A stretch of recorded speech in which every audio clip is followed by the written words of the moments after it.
Well, hello guys, welcome back. So Loki and I have been having all these hot takes on Helluva Boss, so you're gonna have to put up with us for one video. If you haven't watched it, major spoilers. We're gonna spoil the whole thing for you. You've been warned. If you want to stop this video, go watch Helluva Boss. It's free on YouTube. Go watch it. So, we've watched everything that was up, at least so far, according, up to the time of me making this video. And, Blitz at first, he's kind of, you're supposed to like him, he's supposed to be the protagonist or one of the main protagonists, and yet he's so abrasive, he's got a personality like sandpaper, and yet there are times your heart breaks for him because you realize why he has that abrasive, mean personality and he pushes everyone away.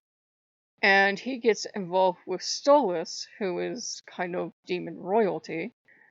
And Stolas has a book he needs, and Stolas uses the book he needs to get all of the Bao Chickawawa he wants out of Blitz.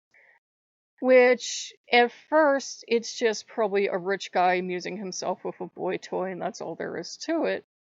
And the thing is, every demon in the underworld seems to know his business, and they're all kind of making fun of Blitz. And they're saying, well, you're just being used. I still can't figure out how they view, so adults only. I still can't figure out how they view sexuality, because, like, it's fine for everyone. Everybody talks about casually, especially, Blitz.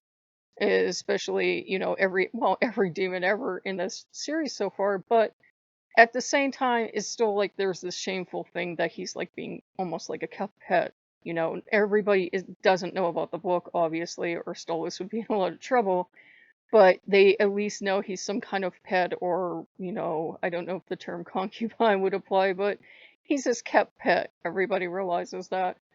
And you see poor Blitz, get humiliated because, he might be whatever he puts his front on as, but he's also, I think, really angry because here's somebody that he might actually be developing feelings from. He does love a lot of people, and you can tell he loves the people who work for him, but at the same time, is he just a kept pet? Is he just being used because he needs this book to complete his job? And, for Stolas's part, I think it did start as, this is our hot take on it, it did start off as just something amusing to do because he's rich and he's powerful and he can have all the levers on the side he wants. So that's what I found out. And, I think she was more angry that it was a common person, that it was an imp, than anything else. And yet through these vague things of, does she love him? Is she just mad because it got out in public? Is she mad because she fell in love with him after a while because he's trying to do this weird thing explaining to his daughter where he's like, they didn't marry for love, that it's just that they're rich and they're powerful and it was expected and that's the only reason they're married. And it had nothing to do with love and blah blah blah, but it's like really messed up. It's like a soap opera for adults with demons and adult content. I get, yeah. And I pointed out to Loki, I said, well, a lot of humans sometimes feel like Stolas. We're not Stolas, we feel like Blitz, where we might be strong enough in our own way and run our own little worlds, like he runs his business, yet we need the gods to help us out. And sometimes it can feel like the gods are taking unfair advantage because they know we need the help and they've got it right here. They're not going to see how much we want it. And he goes, yeah. And he goes, but, in his defense, he goes, well, sometimes they feel like, he's back there like, well, sometimes we feel like Stolas. What if you're only with us for a book? So we've been arguing this back and forth. And I can take Loki's take on it too, because sometimes a god wonders, would we worship them if they did absolutely nothing for us? Honest answer is we probably would for a while until we really needed something, they didn't come through, and then we would jump ship because we would kind of have to. And yeah, that's fair. And we've just been having a lot of fun with it. We probably can't ever watch it again because I think Asmodeus just melted into a puddle of shame and fell through the floor, but I don't blame him. That Asmodeus was pretty bad. I work with him. He's intelligent, loving very snobby Persian prince. He's not whatever that hot mess was. I can never call him Ozzy ever. I wonder why he didn't like that name. Could explain why. Um, and we've just been getting a lot of takes out of it because basically, heaven and hell, neither one is very good in the show, and if God exists, God just is not doing anything at all to help people, and heaven's like more run like a mafia syndicate than anything else. And it seems like hell is actually the better place to be because, once they land in hell, they're not suffering, at least up to the point I've seen. They're just residents of hell that have to go on and do whatever it is they do. And I'm like, I wonder if the person that made this is like closet theistic Satanist. Probably not, but I'm like, this is interesting because I don't know if they'll have all 72 of the Goat book in there, but they have Stolas and they have Asmodeus so far, and I'm sure they had others I just didn't catch. But we're having fun, and I said, this would be a really interesting allegory for the relationship between a human and a god. Because sometimes we feel like we have to be nice, and sometimes we feel like we're being taken advantage of because we need a god's help.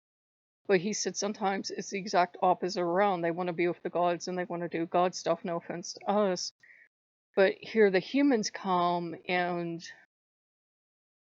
kind of like something gods need god time, basically. They do. They need time with their, I don't want to sound rude to humans, but with their own kind, with other divinities. I got, yes, exactly. And sometimes they need time away from us. We're little darling, whatever we are, but they need time away from us. I get, yeah. And so we're going back and forth about Helluva boss. And at first I couldn't stand Blitz, and now I really like him. And I feel bad for him. I feel bad for Stolas too. And I said, I've really grown as a human being. As a child, because I was brought up Roman Catholic, I really wouldn't have had any sympathy for him because he is cheating on his wife. But I'm like, well, yeah, it's a loveless marriage. They didn't marry for love. They married because they're royalty and they had to. Um, I said, I think I have a lot more sympathy as an adult. He didn't want this marriage. He was made to take his marriage. He's obviously at least bisexual. If, not, they haven't said, but, at least bisexual. He obviously is trying, I think, to seduce, Blitz over to his side, more permanently. And I think now that the wife is like going away, he might be, getting hope of getting, Blitz to live with him. But Blitz is that tragic hero who has to push everyone that loves him away from him. Except for his daughter who once put his head off. And yeah, and it's just a really good series, and we've been like wasting way too much time watching it. Well, not wasting time, but you know what I mean. But then if you watch it, they will decide that you need every video ever made about it, and there are 9 billion of those, so do be aware that that's going to happen. They also made, I think, Has Been Hotel, and we haven't watched that yet. I don't know if I want to get caught up in 2 series right now. One is enough, but yeah, we've just been using that to talk about stuff, so you can totally use pop culture to talk to Loki. He likes it because it's bright and it's colorful and everybody swears and there's a lot of naughty stuff going on. The demons, I don't think Stolas cared about how he was portrayed. He wouldn't care if you portrayed him as gay or straight or whatever. I think he appreciated the character, but Asmodeus was just like, Asmodeus ain't having anything to do with the rest of us. And there would be people that go, but yeah, that's why he's the demon of. True, but it's kind of like there will be times where Loki would love to be shown as a god of frivolity and frolic, and there will be times that would hurt him and hit him the wrong way, and like, really, oh, is that all you think I'm good for? It's that exactly. I got exactly. So, I know that wasn't about much of anything, but if you guys like what you see, like, comment, subscribe, and we will see you guys later. Bye bye.